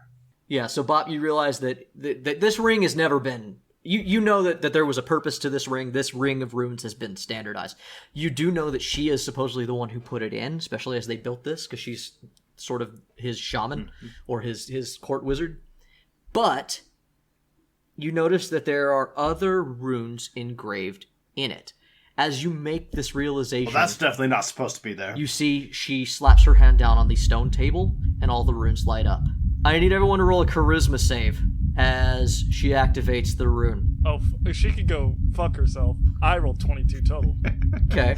I'm rolling hot. Ready for it. You Ready for it. meddling... Okay. That's a 19 from Grimm. It was a shitty roll, but That's a That's a 20. 17 from Bob. Something I'm not, Oh, hell yeah, boys. something I'm not great at. All right. That's a 16 plus 6. Oh, that's okay. more than 20. You guys all save, which means you guys only take 15 psychic damage as you are filled with mental anguish. oh, I don't like that. 15 psychic damage. It fills your brain with this spike of mental anguish, as if somebody tortured someone you loved. You can hear vaguely Daraka's voice carrying over the sound of screams from yourself and the people in the room, as a lot of people crumple holding their heads. There are wails and cries, and she says, I thought that I was done with you people. Akara failed, and now there's just me. So you know what? I think it's time for me to get a little vengeance for what's left of my order. That tracks. And you are filled with incredible pain. It is similar to the magic that you felt when you fought the Sisters of V.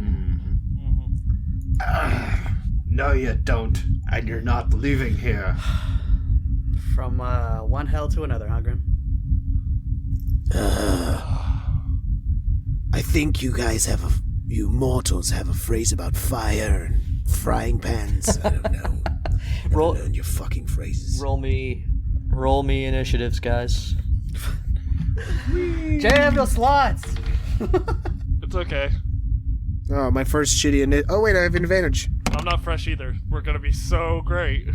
Oh, sick. Natural 20 on my initiative. That's a 23. Nice. 13. 14. 23. 19. So Grimm, it's gonna be your turn, followed by Dillon's. Immediately, you guys feel this spike of pain. You hear her say this. It's your go. She has her hand slapped on the front of this, and you see in the center is also growing an expanding portal of some kind. Seems to be coming out of the center of the table. So, to be fair, is this a spell? Like to counterspell? Yeah. No, she's basically activating a magic item that she has created. Well, I've had about enough of all of this bullshit, and though I could cast many other things, I'm gonna use the 7th level slot I just got. Oh shit. And I'm gonna cast the one thing that I know that'll just hit her Okay. if I just roll high enough. Okay. It's been a wild day. Let's cast another Chaos fucking Bolt. At 7th level? Oh wow. Yes. That's horrifying. Do you think that 19 plus 11 will hit her? I think it will. I've never seen a Chaos Bolt cast this high. All right, neither. so Chaos Bolt's gonna give you the regular 2d8. She raises her one of her hands and attempts to cast counterspell. Because this level is 4th level or higher, she's got to see if she can roll high enough. You go ahead and roll damage. Does she get a save? No, it's an attack. You already hit her. She's gonna try to counterspell this attack. It's cold damage, and there's 3. Then hits 7d6, so 27. Okay, so it's 27 plus 3, 30. 30 damage. Okay, Boom. 30 cold damage strikes. She puts her hand up. It looks like she tries to cancel it. It doesn't work. The cold damage picks her up and throws her to the edge of the circle. That makes it Dillon's turn. Oh wait, I still have a bonus action. Oh. Unsheath the sword, put it to my face, dispatch them. Sword flies off. Question, are we just fighting her? So far. Yes. Okay. Does a 20 hit her? A 20, yeah. Then we're also going to get a solid 7 plus 5 out of that as the sword strikes her. Okay. She hits the ground. She gets pinned down like by the rapier point that flutters at her. Dillon, it's your turn. She is alive, but she's yelling and she looks pretty messed up by that. Dylan's hands have been behind his back this whole time, unclasped, and he darts quickly, grabbing static as he runs, and he ignites the blade in green flame and shall bring it down upon her. Is she prone or just... She's prone. She's prone? Fuck yeah, that's advantage. 27 to hit. That'll hit. With that, and you know what? I'm just going to burn the charge immediately to do an additional D8 of lightning. Okay. 45 points of damage. Okay. And now, Damn. since we did... No, how do you want to do this? Because this... Honestly, Dylan's more offended by the idea that this trusted advisor might have done something awful to the dwarven people who have actually always treated him well, except Bobp sometimes. Bobp treats you well for Bobp. He jumps, slides across the table, grabbing static, ignited in green flame, and with a very much a righteous fury, brings it down in an explosion of flame and lightning, cutting across her and killing her. Yeah, as her face, as the eyes kind of goes out of her eyes, you see her say, "Araignées, kill them." And it's at that point that you realize that this circle growing in the center of the table, a clawed hand is reaching up out of it. Fuck! Action surge. Okay. As you do that, I will say, Horizon yells out, "We must break the circle!" Got it. Action surge, and I'm gonna dart towards the runes, and as I do, I'm going to place my hand upon one of them and use my new spell, What'd you take? Shatter. Okay. Man, team favorites, right? y'all ain't into that. Do you play favorites? Of course we do. I was leading into the Thunder and Lightning, evolving from his fire originally. Thunder and Lightning Man LLC, yeah.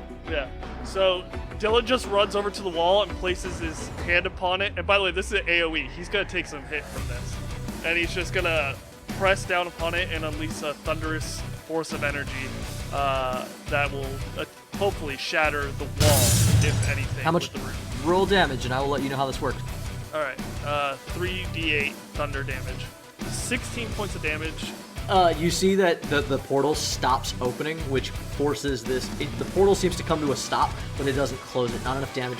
You see that the runes are still lit up around the circle. However, it looks like you've stopped the portal from growing any bigger, and you see that this devil is clawing its way out. You've forced it to move at a slower pace. It's going to use its full movement to get out, and then it's going to use its follow-up move, its attack action to move again. It jumps toward you, Dillon, across the table. What stands before you is a surprisingly beautiful female form. It has bat wings. It carries a long sword, a long bow. It's got dark gray skin and fire in its eyes. I think Dillon might know from his short time in the university, it is a Erinyes or Fury. A devil. Wait, I just remembered something else I have. Because okay, but your turn's up. No, we forgot to talk about my bonus action. Okay. To quote, and something I have, when I use an action to cast a cantrip... We gotta stop talking about these bonus actions. When I use an action to make an attack, I can use my bonus action to make a weapon attack. When I make an action to cast a cantrip, basically, because Eldritch Knight, I can make a basic melee attack with my weapon as a bonus. Okay, we'll go for that. I am all about swinging. 27 to hit. Okay. 27 to hit. You hit him? That's no sneak attack since I already did that, and no green flame blade. So that's 9, and I'll burn the charge I just got to make it 10. 10 damage. Okay. 1 point of lightning. All right. So as you do that, Dillon, and you attack it because it came up on you. Technically, you would have had to meet it, but we aren't going to worry about that because he came to you. You do that, and another arm starts to poke out of the hole. That's gonna make it Bobp. Runes! Break the runes! Help! No, Help! I've had about a fucking enough of this Oh, bullshit. just a moment. And I put my hand up against the runes. I cast Stone Shape, and I just kind of wipe the runes off the wall. Oh man, it's the finesse of a properly trained wizard, you know? Yeah, you can shatter shit, it's effective, but man, when you really know what you're doing. So, and basically I take up it, or with Stone Shape it, a medium-sized section, but no more than 5 feet in any dimension is erased. Okay. The runes are pushed off the wall. It's like... Roll me an Arcana check. Okay. When Bobp fails Arcana checks. Oh no. 11. Okay. Bruh. Bobp, you look over and you think, oh, that's the rune. That's the one. And you run over to it and you cast Stone Shape and you wipe it away. And once again, the whole thing flashes. It causes the portal to snap shut, but everyone in the room needs to make another charisma check as the pain effect fires one more time. Oh, excellent. That's a 9. Ooh, yeah. 18. Okay. I had a good everybody. turn. Garbage again. 14.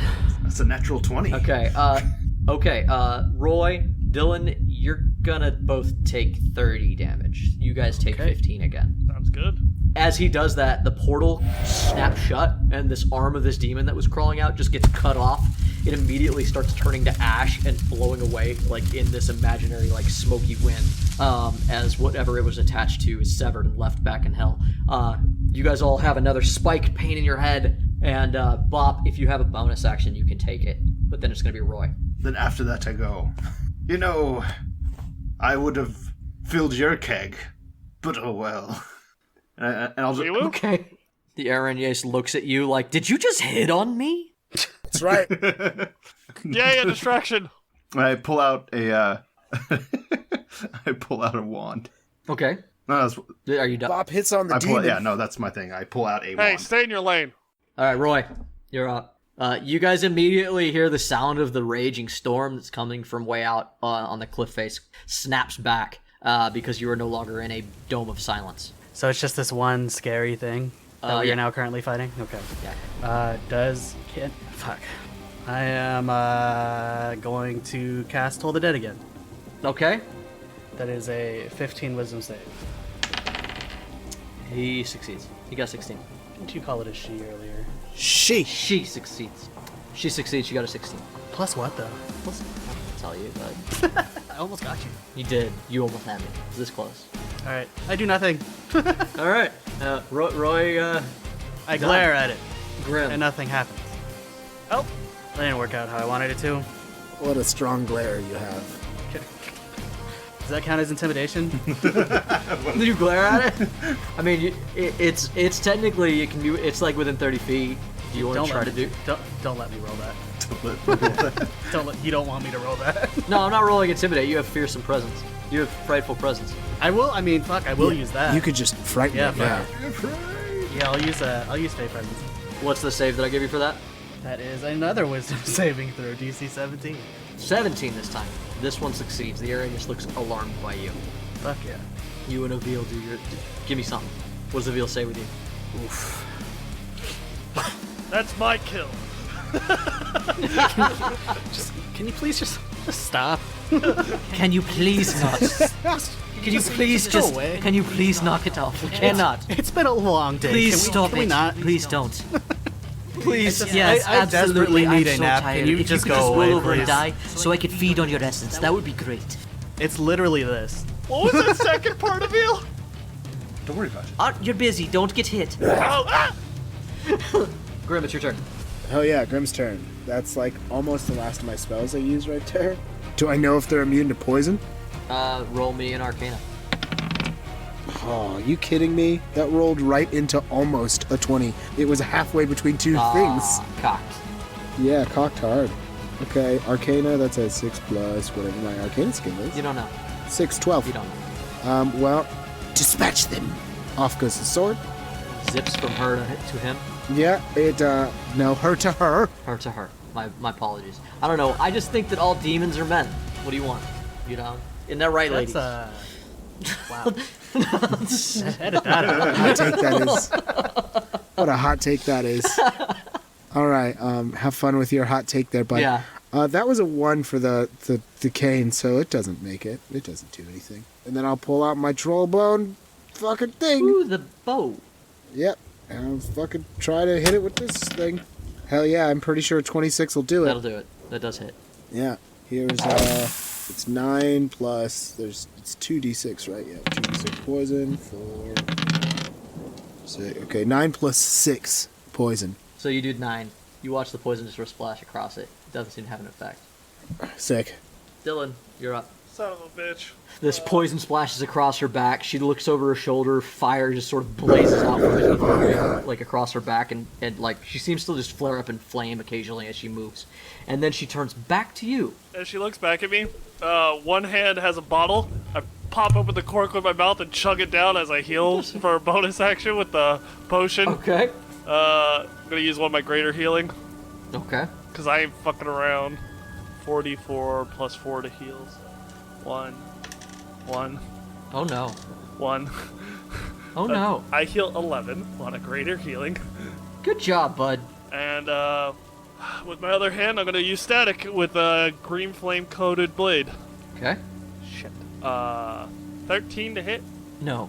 No, not even. Not even a little bit. Shit. I would like to note that it is frightened by me, so just a reminder that it has disadvantage on ability checks and attack rolls. Sweet. Shit. So with that, my blade misses its mark as I am pretty fucked up. I'm about a third of my health after healing.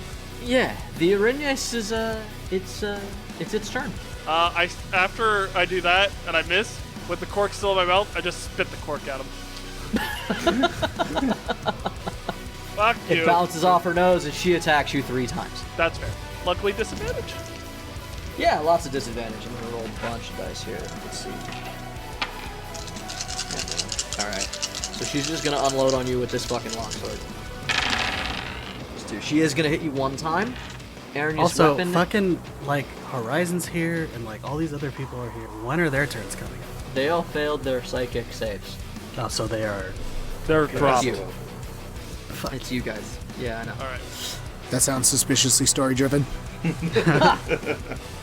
So Dillon, that's gonna be, you're gonna take 8 slashing and another 13 poison. Uncanny dodge. I also believe you are resistant to poison. I am. Bobp. Well, you still haven't gotten them yet. And I reach out my hand starts to glow, and I make a fist, and I cast Bigby's hand. So a large hand of shimmering translucent force just smacks her across the face. He's using the spell cadence. So Bigby's hand, what does that do? Specifically, a giant hand grabs the Arrhenius, but what does that do? In this case, I'm using it to punch. So To punch. 16 plus That'll hit. 9. So 10d8 damage. Wow. It hits. Then 10d8. That'll fuck her up. This storm of attacks is coming at you from this crazed flaming Arrhenius, and then you just see this giant fist pounded into the wall next to you. What damage do you do? I do 49 damage. Just Whoa! What the? Dude. Damn. Okay, Yeah, it wasn't 10d8. That was 10. Oh, yeah, it's 10d8. That was a low roll. You said 49. Yeah, 10d8. right? He could have hit it for 80. 80 was 80 like top. damage. Yeah. She got fucked up. But you have something else. now I can just move it around. So I move the hand between me and the Arrhenius. Hey, Bob. I don't know why you're always so damn dramatic when you talk before casting a spell, but I really like it when you cast a spell. I'm not. I really like it. Dillon, I'm not pulling the punches in this fight. You've been pulling the...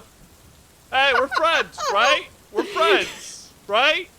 We cool? For right now. He's been practically kid gloves with you. For right now.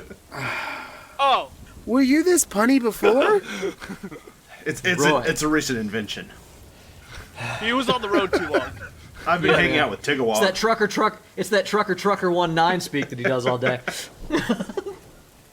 Okay, I'm going to use my final spell slot here for because it's my final first level spell slot because I have no other spell slots after this. I'm going to cast Hex. Okay. And then after that, guess what I'm gonna cast? It's gonna be Eldritch Blast. And so that is a 16, a 14, and a 9 plus 10 to hit on all of them. Then you hit. Fuck, you had 10? God, you're high levels now. Why did I let you guys level up? Why did I do that to myself? I don't know. It's fucking stupid. This is some Good rookie question. DM You're an shit. idiot. Honestly. This is your first fucking day. Yeah. I did milestone. I didn't have to say you guys leveled up. In the wise words of Ryan, what are you, new? I'm new, bud. I'm 3 years new. I will never forget that anniversary I'm the episode. oldest new guy here. Your spare parts, bud. So that is 38 damage total. 38. And What 3 type? Eldritch Blasts, and they're also hexed. That's force damage as well. Holy shit. Okay. It's almost like we've had to kill demons. More or less. Once or twice. Though it's never gone this smooth.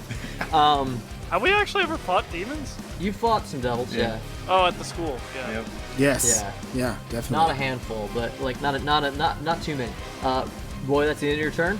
Yeah, because I did use a bonus action, and it is not like dangerously in front of me, so I will stay put. Grim. All right. Does an 18 hit? It do. Barely. Meets beats, Okay. but Cool. you hear it start to wail and scream as it starts to be riddled with shit. 8 damage from the rapier. Okay. That's gonna be 4. Then I'll use a. Oh, it's magic. It's and that's a bonus action. okay. That's a bonus action with the rapier. Then I'm going to use a sorcerer point to distance spell my shocking grasp. I'm sure a 25 hits Okay. for 10 damage. Okay. Dillon, you're up. Oh, I toss aside the empty potion bottle, pull out my shield, and I'm about to go fuck him up. Are you? This time, I'm gonna coat my blade in thunderous energy with booming blade, and I shall swing at them again. Wait, I'm a fucking idiot. Insightful fighting, insight versus deception, so I can get sneak attack. Oh man, give me really stupid dice. Okay. What? Yeah, okay. She fails. Yeah. And then I attack with booming blade upon this demon. That is, you said 19 to hit, right? For armor AC? class? Yeah. 18. 18? Oh, I rolled 19 total. So that's gonna be a hit. 35 points of damage. Dillon, how do you want to do this? As it is slammed by spells and a giant floating fist as Dillon was back against the wall, he looks over at the demon in the wall next to him after being punched, spins around with the blade, and slices right at the neck, lopping its head off, pulling the scimitar free, and flicking the blood off before walking towards the table again. And Dillon walks back, sets the static exactly where it was, puts his shield back, and then stands where he was with his hands clasped behind his back.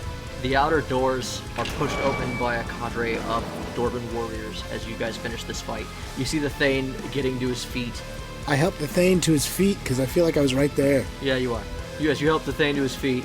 The Dwarven warriors step in and they say, "Sir, Someone is using the elevator. The freight one.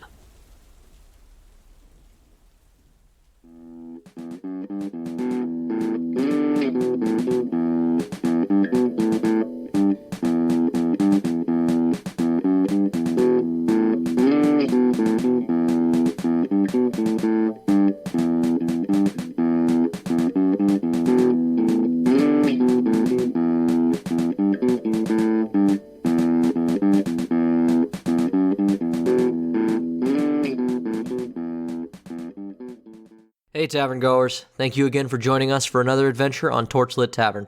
Hopefully you've been listening to us up to our finale, but if not, you can find a summary of the story so far after episode 101. If you're looking for other ways to listen to us, you can find us on any podcasting service. Don't forget to rate, like, and review. It helps so much. We have no designs on any vast empire, but the more you help, the more we can share our small, silly story with others. If you wish to reach out to us, you can contact us directly at torchlittavern@gmail.com. You can find us on Twitter. Jeff can be found at big_J_TheBadman. Randall can be found at Argo Omega. Mitch can be found at Bane Armory. Ryan can be found at Ryan SCB Santos. And I am at Agent Beige. Our theme song was written and originally performed by Mason Santos. All music and sound effects for this episode were brought to you by Epidemic Sound. Check out our referral link to their website in the episode description. Additional sounds used in this episode were from freesound.org. This episode was edited by Ryan Santos and Jameson Oxford. Thanks again for listening, and don't forget, Heroes is boring. Hey, no one asked about Horizon's wand, by the way. Just What about my wand? shit.